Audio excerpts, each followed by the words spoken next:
Welcome to waves media Telugu. BRS మాజీ మంత్రి ప్రస్తుత ఎమ్మెల్యే కేటీఆర్ మాట్లాడుతూ గాంధీ కుటుంబానికి 1000 కోట్లు ఇవ్వటానికి రేవంత్ రెడ్డి దగ్గర డబ్బు ఉంది, కానీ కేసీఆర్ ఉన్నప్పుడు డిసెంబర్లో రైతు బంధు పడేది, ఇప్పుడు మార్చి వస్తున్న రైతు బంధు ఇవ్వటం లేదని, రైతులకు యూరియా బస్తాలు ఇచ్చే తెలివి లేదు, రైతుల దగ్గర పంటలు కొనే సోయి లేదని కేటీఆర్ తెలియజేశారు.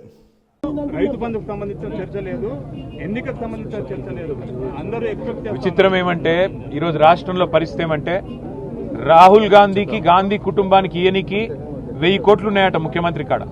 దోసుకున్న పైసలు 2 ఏళ్లల్లా మరి ఢిల్లీకి చెత్తందుకే 1000 కోట్లు ఉన్నాయంటే ఈయన ఎన్ని వేల కోట్లు మింగిండో రాష్ట్ర ప్రజలు ఆలోచించాలి.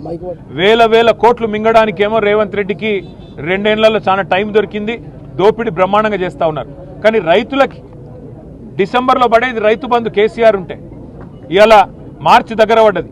మార్చికి కూడా ఇంతవరకు రైతు బంధు ఇచ్చే ముఖం లేదు రేవంత్ రెడ్డికి. రైతు బంధు ఇచ్చే తెలివి లేదు, అట్లాగే యూరియా బస్తా ఇచ్చే తెలివి లేదు, కనీసం సోయా కొనుగోలు చేసే తెలివి లేదు, పత్తి కొనుగోలు చేసే తెలివి లేదు. మరి ఇట్లాంటి సన్నాసిని ముఖ్యమంత్రి చేసినందుకు ఈ అవస్థలు రైతన్నలకు కూడా ఇంకో కొంతకాలం తప్పదు. కానీ ఒకటి మాత్రం పక్క, గాంధీ కుటుంబానికి ఇచ్చే 1000 కోట్లు నీ అయ్యసొమ్మ నీ అబ్బసొమ్మ ఏడికెళ్ళి తెచ్చినవో రేవంత్ రెడ్డి రాష్ట్ర ప్రజానికానికి సమాధానం చెప్పాలి. ఎన్ని వేల కోట్లు నువ్వు దోపిడీ చేస్తే మరి గాంధీ కుటుంబానికి 1000 కోట్లు ఇస్తానంటున్నావు, అది తెలంగాణ ప్రజల రక్తమాంసాలు కాదా, తెలంగాణ ప్రజల చెమట కాదా? ఇక్కడి ప్రజల సొత్తు నువ్వు దోపిడీ చేసి గతంలో నోటుకి దొరికిపోయిన ఓటుకి నోటు కేసులో ఇవాళ 1000 కోట్లు అని చెప్పి ఓపెన్ గా చెప్తుంటే మరి బీజేపీ ఏం చేస్తున్నది, కేంద్ర సంస్థలు ఏం చేస్తున్నాయి, ఈడీలు సిబిఐలు ఐటీలు ఏం పీకుతున్నాయని అడుగుతున్నా నేను.